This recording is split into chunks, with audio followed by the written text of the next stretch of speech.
Assalamu alaikum wa rahmatullahi wa barakatuh. Wa alaikum salam wa rahmatullahi wa barakatuh. Katuanze dushimire uhoraho umuremyi w'ijuru n'isi Allah subhanahu wa ta'ala. Amahoro n'imigisha kiruke kwa soje n'imana n'abahanuzi nawe sundi n'umwarimu wacu kitegerezo ciza inyuma y'Imana Muhammad sallallahu alayhi wasallam. Hamwe n'abasangira ngendo biwe n'abayisilamu zo mukurikira kugeza ku munsi w'imperuka. Dusabe Allah dushire muri abo rahuma amin. Amin ya Rabb. Ikigwa cy'uno munsi ni ikigwa twatoye twebwe abayisilamu twisunze ikigwa cyari ejo. Icyo kigwa tugitora twisunze umurongo uri muri Bibiliya mu Baroma kigabane cya mbere umurongo w'18 gushika ku 25. Ndabona umenga sihuri niho ndi. Ikigabane cya mbere ku murongo wa 18 kugeza 25. Kweli dufise impamvu twatoye iki kigwa kabisa kugira ngo ikigwa cyejo twari ko gitahurike. Ndio natwe twababajije ikibazo mu wundi murongo. Kweli kugira ngo abantu batahure kabisa. So mu murongo inyandiko yagira iti igira ngo iki uburake bw'Imana bwarahishuwe buvuye mu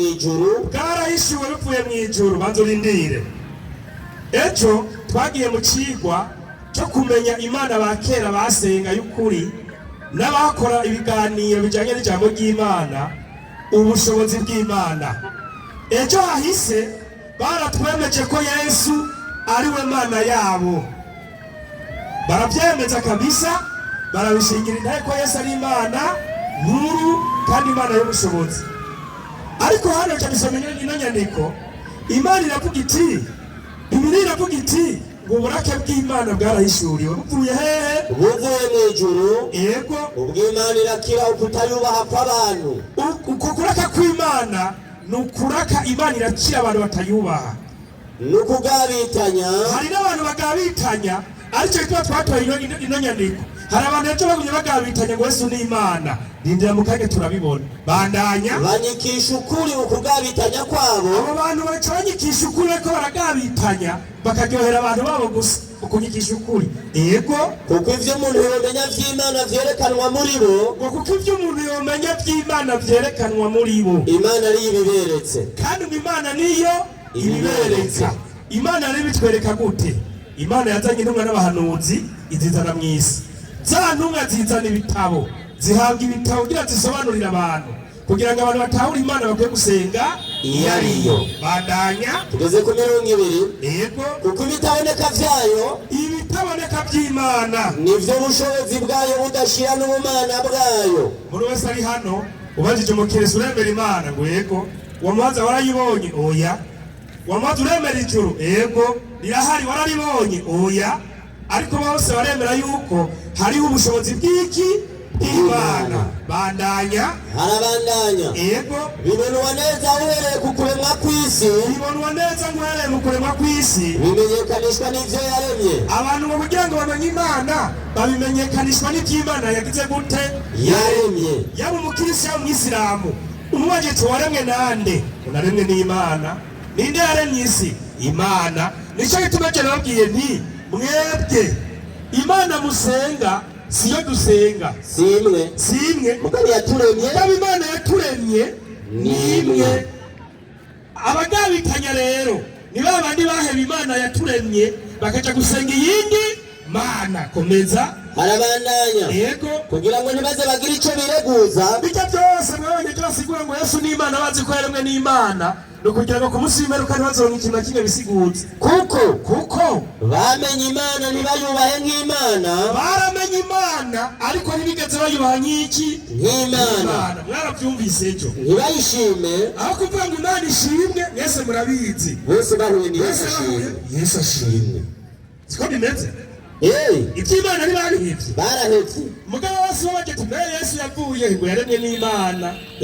Abandi ngo ni cyambo w'Imana, abandi ngo ni umwana w'Imana. Urumva ko Imana igumaho iri hejuru ya byose. Kweli abarari by'Imana barabihevye, nico tumuza ngo Yesu ashimwe. Ariko bacitse abiyumvira ivy'ubusa. Bibiliya iti aba bacitse abiyumvira ivy'ubusa imitima yabo y'imbura bwenge icuru mwiza. Bibiliya irongera kiti mbere imitima y'aba bagabo ni imitima y'imbura bwenge icura n'umwiza biyise abanyabwenge Bibiliya iti abanyana biyise abanyabwenge bacika ibipfu mbere ngo ni n'ibipfu iyo ni Bibiliya icyubahiro cy'Imana idapfa icyubahiro cy'Imana idapfa aka kantu ndagasubiramo icyubahiro cy'Imana idapfa icyo batubwiye ngo Yesu ni iki ni Imana abakirisitu bemera ko yapfuye mu gihugu abemera ko Yesu yapfuye mwabibonye nabi ubona ko babihebye abemera ko Yesu yapfuye mu gihugu nimuteze amaboko icyo batubwiye ko Yesu ari iki Imana icyo Yesu yari iki Imana uno munsi ngo icyubahiro cy'Imana itagira gute idapfa kandi Yesu ari yarapfuye Yesu bavuga ngo yapfuye inyigisho z'abakirisitu yarapfuye ngo yapfuye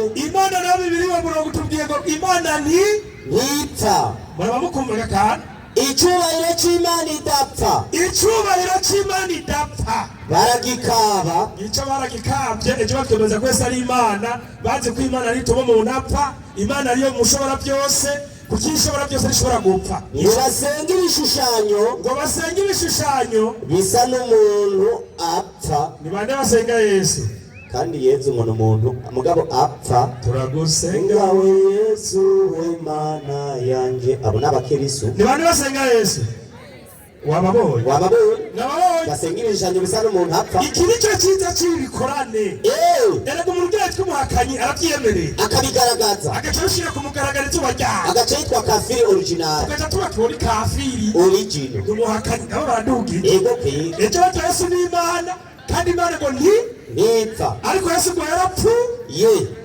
uraza ko umberwe yanazutse uzutse ubona umuzuka natwe baraza kutubwira arindira mu kaga si ngaba mugabo rero ngaba ari ibintu biryoshye kumva nubwo biteye agahinda ni ukuri kose birateye agahinda kumva ko umuntu acika Imana amagapfa none ko yapfuye ari Imana isi yariremye yatwagwa nani n'ivy'ibiguruka ngo bagasenga n'ibiguruka n'ivy'ibiguruka n'ibisa n'umuntu apfa n'ibiguruka n'ibikwega inda hasi bagacapana marayika bakakubwira ati ngo turamusenga tukamuninahaza kumwe na data na mwana ngo niwe yoheje abahanuzi ibyo bapfutse ibyo baravyemanga komeza n'ivy'ibikwega inda hasi basha ngo n'ivy'ibikwega inda hasi bacoka Mariya yahonyoye inzoka tugeze ku 24 batanye nico cyatumye Imana ibaheba atawe Imana yagize gute yarabahebye mwizire mu musigiti ntaco murindiriye bazopfa bayerera nka bene gahi Imana yaramaze ko tugenda bahebye nicyo cyatumye Imana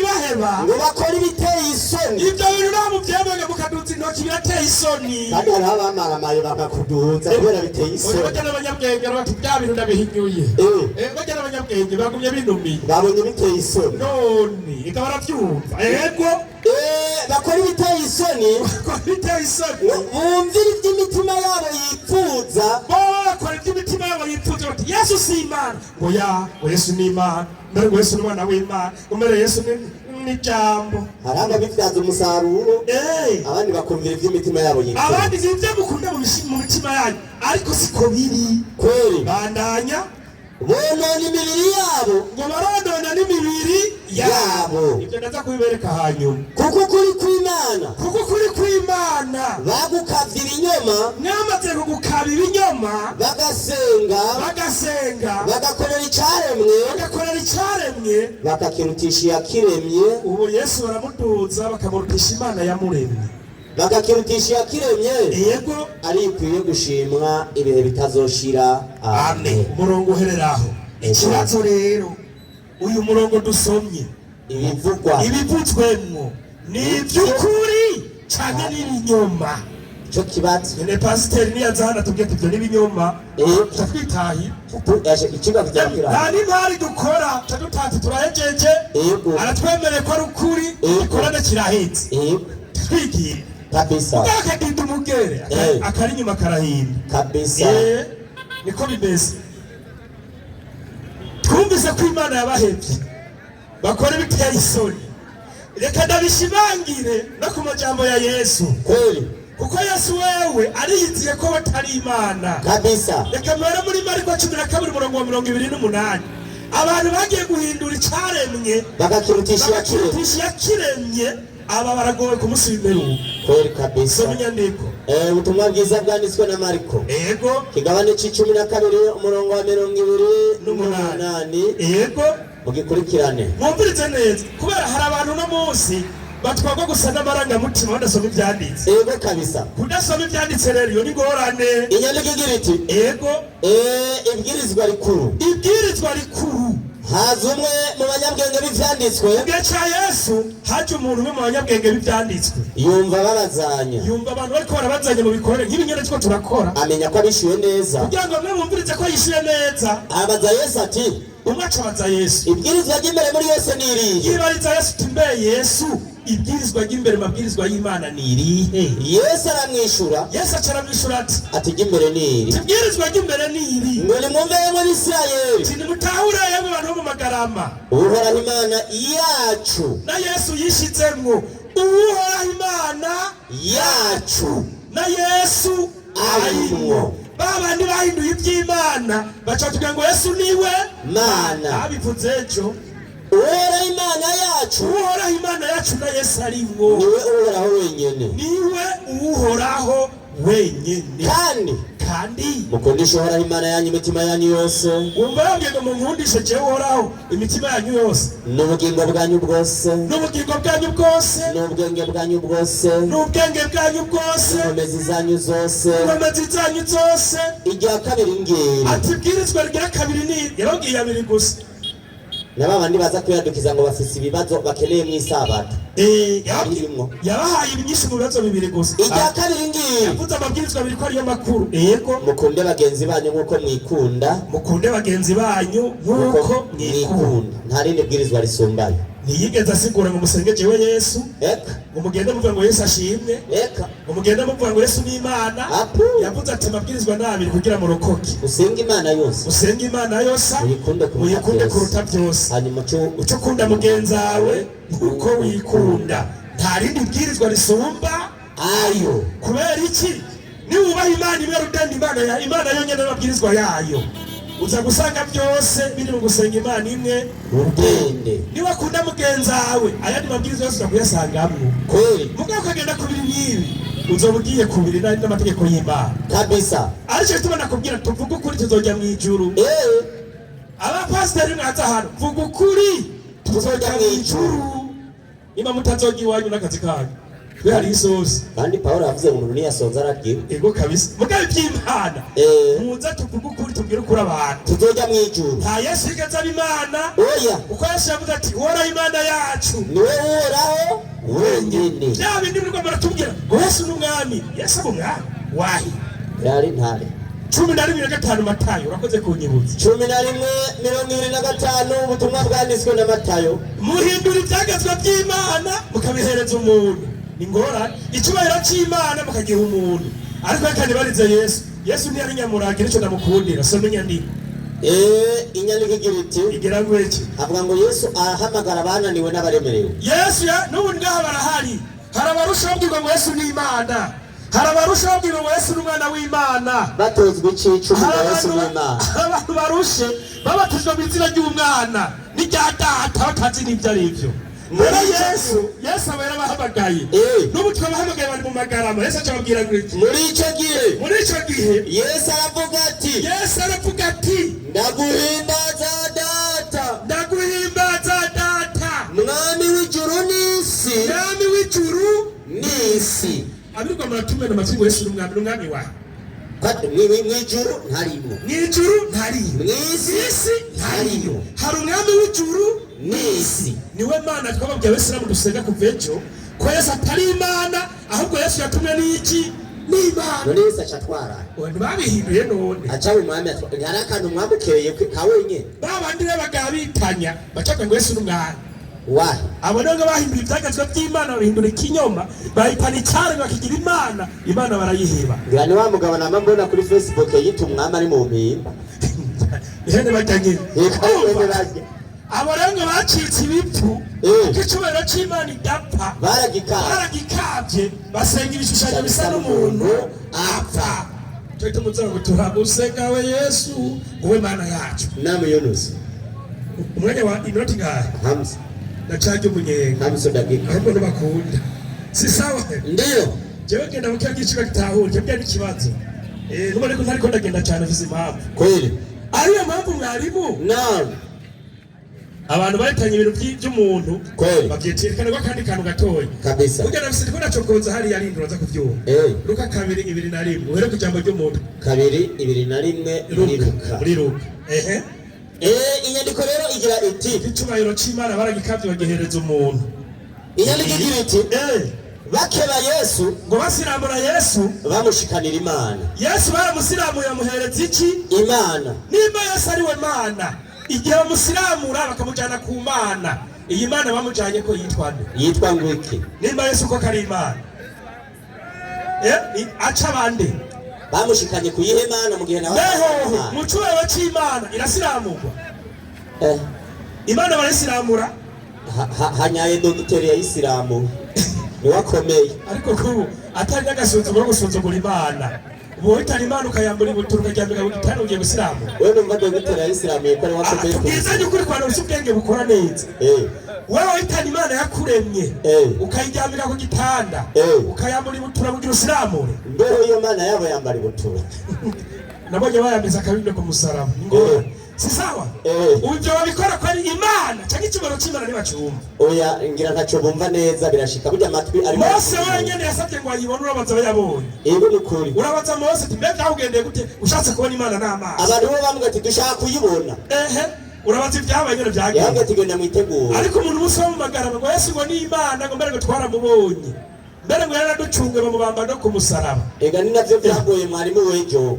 yaje gusigura hadisi ivuga yuko Imana ngo ni munkopeshe yumvideni ariko iyi Imana cageranya na Yesu agiye gusaba ivyajya bamubona ntibisa iyi Imana yavuze ivyo bariko barayibona oya namajambo y'Imana nimwakora iciza mumungo pera ndabahemba muga Yesu yasavye inga abamubona ashonje hagati inzara iranyishe apana kumwica gusa yari atanakaravye 11:37 Luka yari atanakaravye batari Imana karabaye nico tumengo batanye icubero c'Imana baragikaba basenga ibishushanyo bisa n'umuntu apfa umuntu yagira yishwa n'inzara n'urupfura muhitana akibivuga ngo Yesu akibivuga umufarisayo amuhamagara ngo amuzimane bazimane ngo nabo yaremye arinjira aricara ngo ajye Yesu arinjira ngo ajye wa mufarisayo abibonye biramutangaza kuko atabanje gukaraba atararya tubwizanye ukuri Imana igasonza inzara igira yici kagira karabye uwo yigira ko yoca gwarakorera iyo kweli wambwira ko ari Imana yaremye ijuru n'isi uyigiye ko woca gwarakorera ubu wambwira ko ari yo Mana iri kirahereza amafunguro abantu bose mbona hano igenda nayo gusaba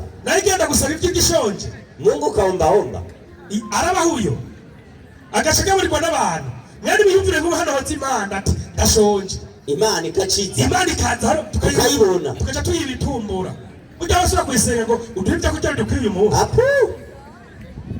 oya none uwo Yesu yabwira ngo muduhivya kugira dukwiye umunsi mbe yabwira nde Yesu Matayo 6:9 bariko baramubwira ngo twigishe gusenga Yesu wagene mu gusenga yigishije abantu twigishe gusenga bica bigenda gute inyandikira giriti nuko musenge mutya muti data wa twese wo mwijuru Yesu asubiri data wa twe se uyu nawe ninde ngomanda mubaza bati izina ryawe ryubahwe kandi bwawe buze ivyo ugomba be mwisi nkuko biba mwijuru Yesu akabwira Imana uduhe ivyo kurya dukwiranye uyu munsi na Yesu tinacawe kadakeneye kuryamana na uduhe ivyo kurya bidukwiye uyu munsi none Yesu yabwira nde nimba ari we Mana muze musobanurira abantu ngene Imana ija gusaba iyindi tuvuga ukuri tuzoba uko Imana yabiteguye nukuri ko Imana reka twese tubisigira duteguriye kubaho ego niduhenda abantu kugira ngo tubeho ingora tuvuga ukuri twese hano b'abayisilamu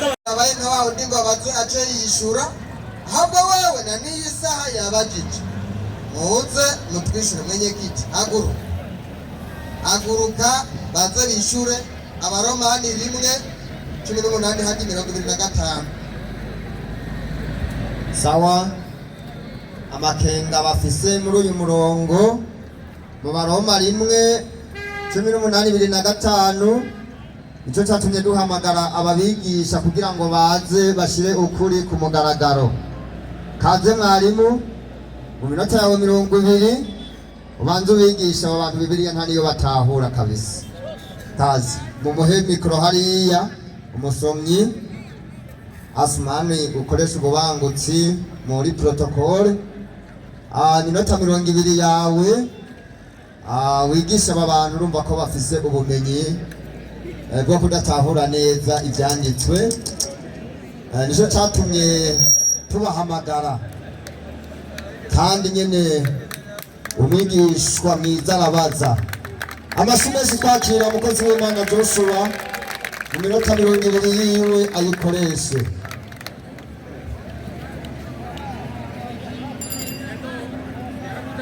turabira uwo mwanya.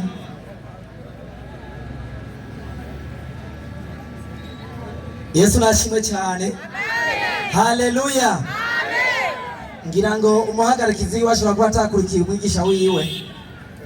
Yavuze ngo umwigisha we yabajije ngo ntameze nk'uwejo yabajije akaca yishura.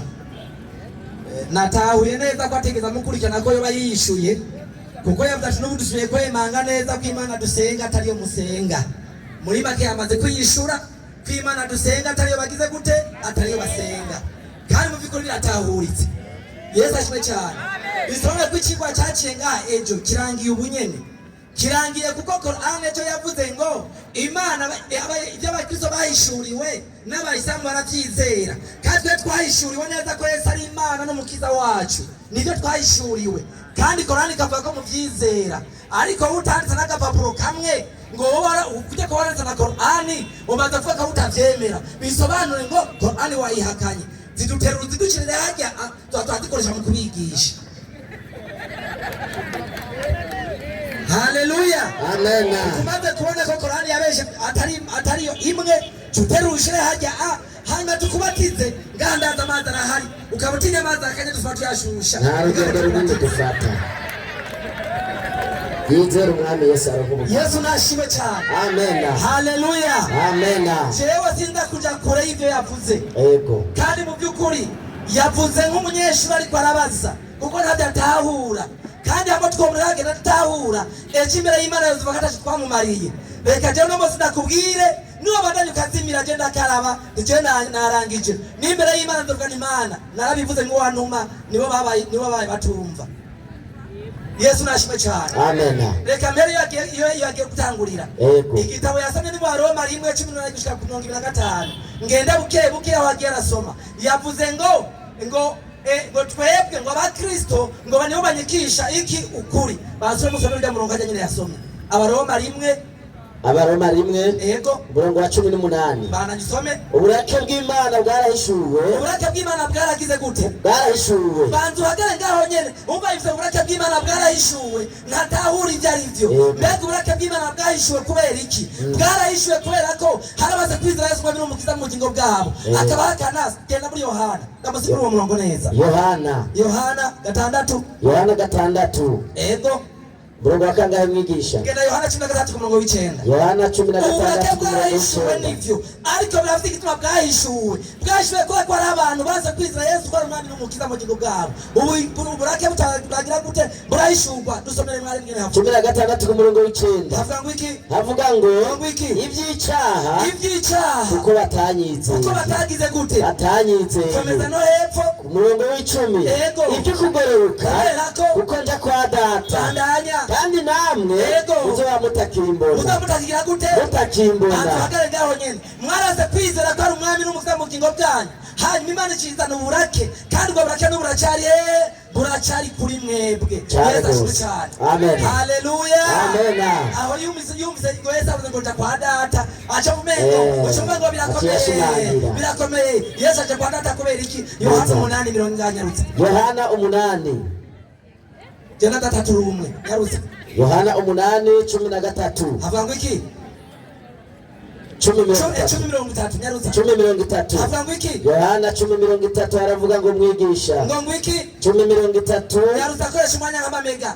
10:30 ndashitse mwigisha. Havuga ngo iki? Haravuga ngo iki? jewe na data turi bangahe? jewe na data turi babiri. urabyumva neza. Jewe na data turi bangahe? turi umwe. Yesu agiye kwa data ni babiri cyane n'umwe babiri cyane n'umwe ngo ndaguhimbaza data ni babiri cyane n'umwe Yesu nashimwe cyane amen haleluya amen achaka kutubaza rero iyo mana rikava ngo ndaguhimbaza data iyo mana data rikavuga ninde genda Nehemiya 9:13 Nehemiya 9:13 yarutse Nehemiya 9:13 haravuga ngo mwigisha 13 haravuga ngo iki nahashitse uramanuka uhagarara ku musozi Sinayi. Imana iramanuka ihagarara hehe? Ku musozi Sinayi. Yagumye mwijuru tanyi yamanutse ku musozi. Yamanutse ku musozi. Bagushika ku musozi ijwi baryumvira hehe? Mwijuru.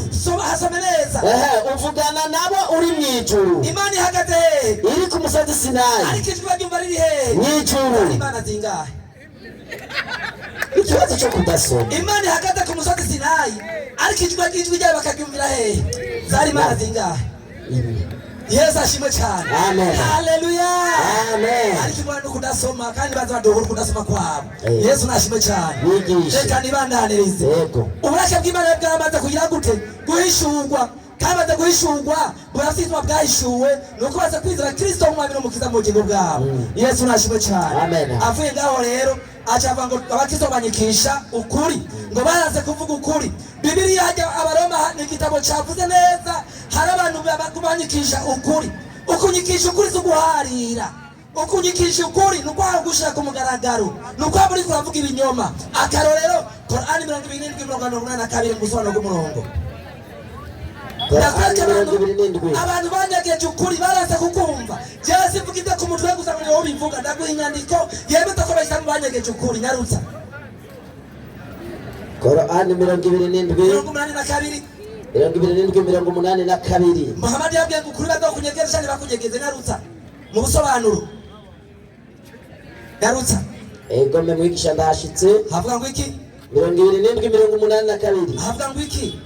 27:82 mu busobanuro haravuga ngo haya mambo ya kiahela tusitafute kuyajua hakika yake tangu hapa leo. Muhammad avuze ngo yemwe mw'abayisilamu mwe ibijyanye n'umunsi w'imperuka ntimugashake kuza murabibazagiza guhera uyu munsi ntimudasubire mu kubibaza. Muhammad arikanyegeza ukuri ntibamenye niba ari muri gihonomu ntibaze basubire kubibaza kubera iki?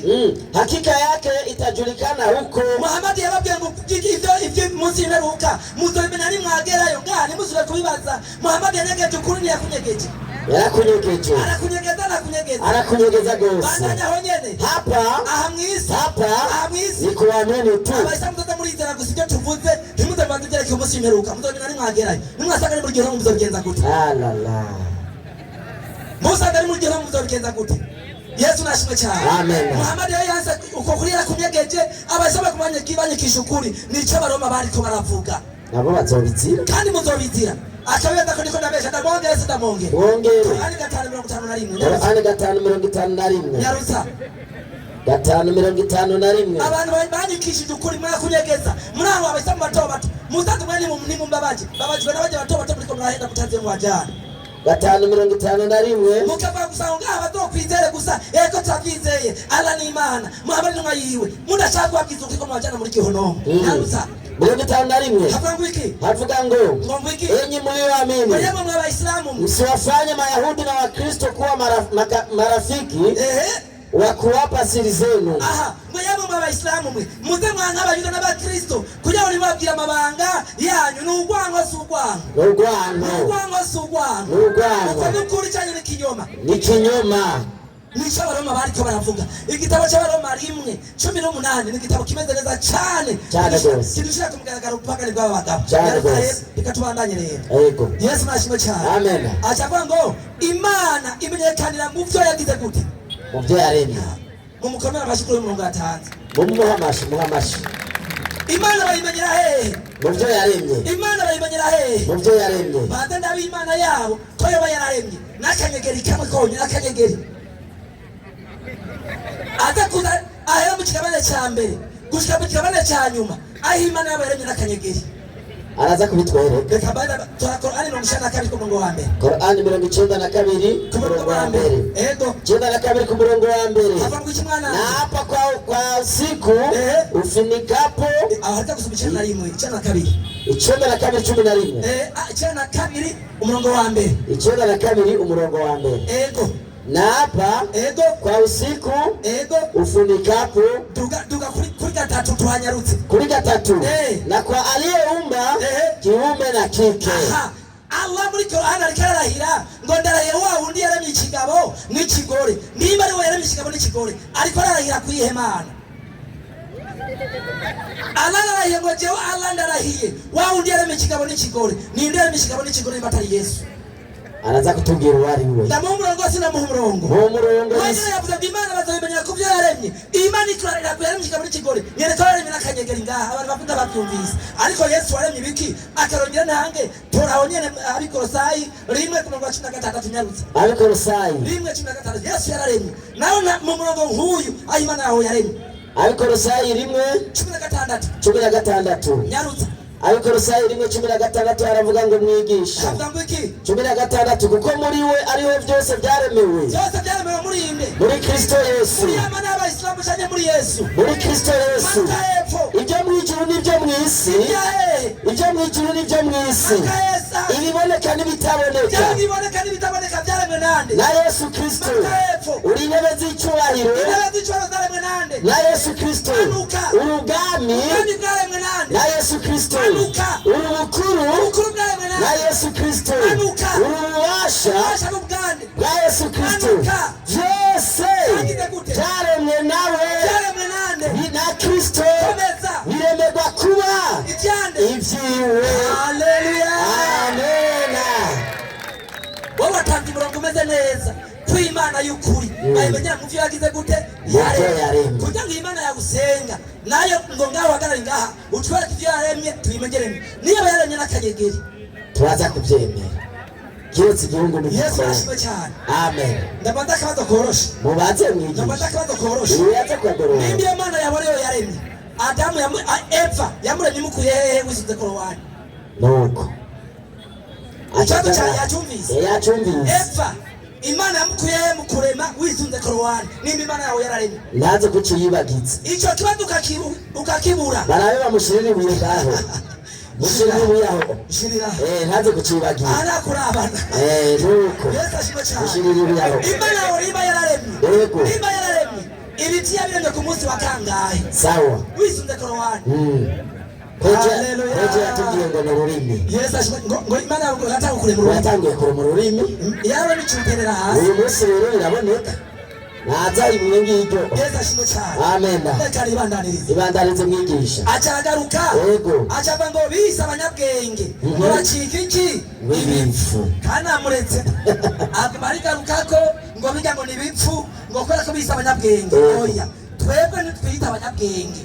Reka twadusabe Qur'an twita abanyabwenge yonyene. Yego. Kuko Bibiliya ivuga ngo hakwishimwa hakwishima oshimwa n'ubundi. Sibyo? Qur'an twita abanyabwenge yonyene. 5:82 nyarutsa. 5:82 hata ngo iki hakika utawakuta walio maadui zaidi kuliko watu wengine wa Waislamu ni Mayahudi. Uzosanga babandi bangana cyane n'Abayisilamu n'Abayuda manuka.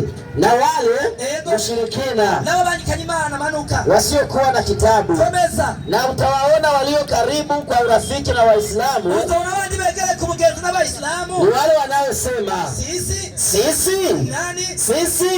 Sisi ni wa Kristo. Uzosanga babandi begere Abayisilamu mugenzi na babandi bitwa baki aba Kristo. Kubera iki manuka? Hayo ni kwa sababu wako miongoni mwao wanavioni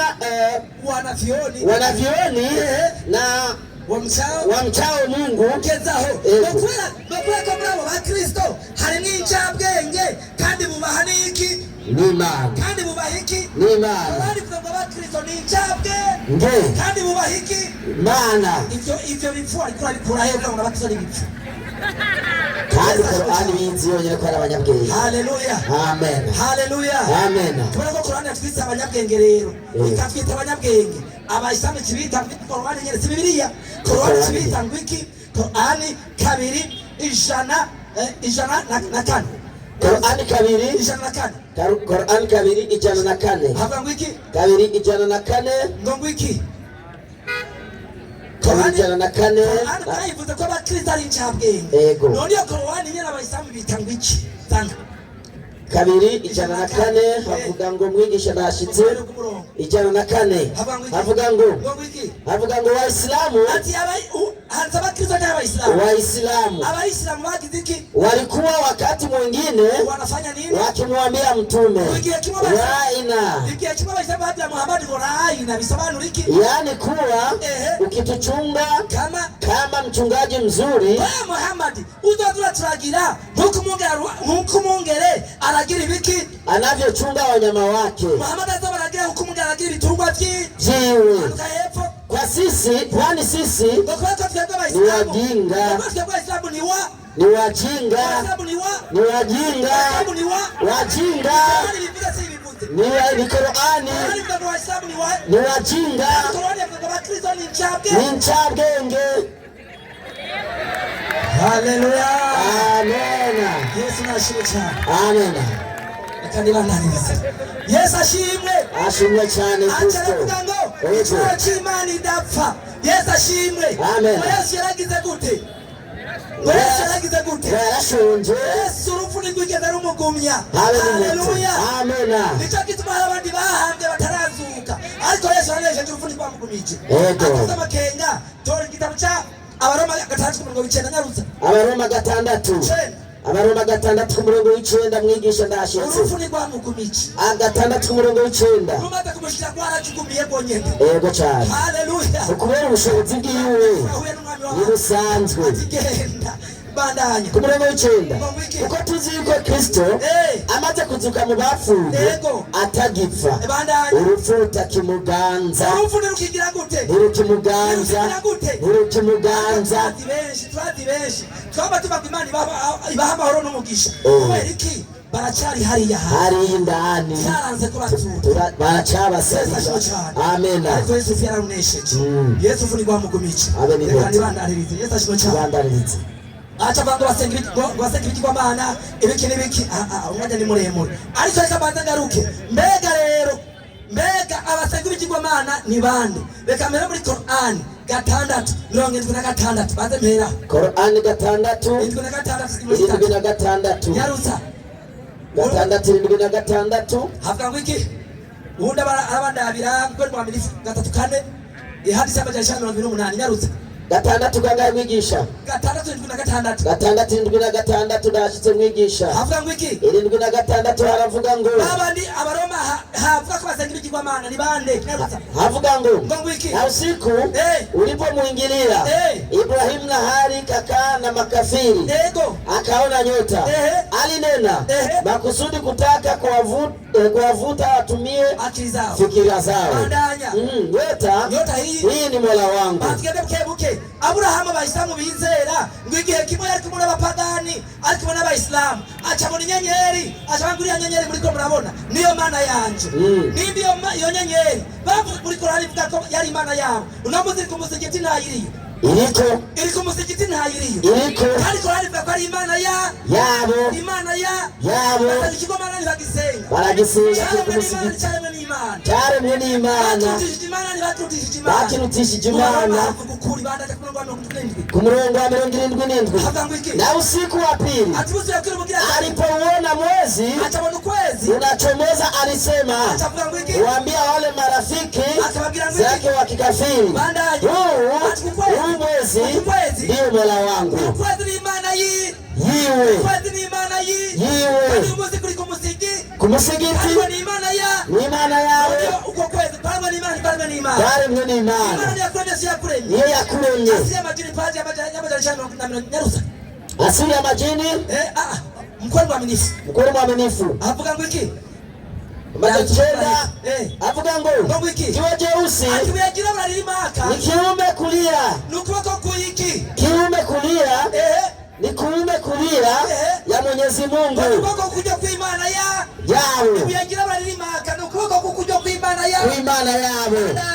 katika ardhi. Basi atakaye ligusa basi kafungamana na Mwenyezi Mungu. Imana yabo imaka darengwe n'Imana barutishije Imana ndaba basenga ibigirwamana barazi kwivuga amabuye ukwezi inyenyeri ndaza kwa umurongo aho basenga n'amandazi nuko mucane muwote haleluya amen. Yesu arabakunda haleluya nibaze arabakunda kubona turi ngaha twabazana ijambo ry'ubugingo twabazana ijambo ry'agakiza mukiza akira mukanga gihono birabamara ariko Yesu mukuje mwaba gihono vuga ubutima bw'ikino budashira bameze bameze umugisha uwenzira no kuri ubugingo tumukomera amashimesi tumukomera amashimesi haleluya.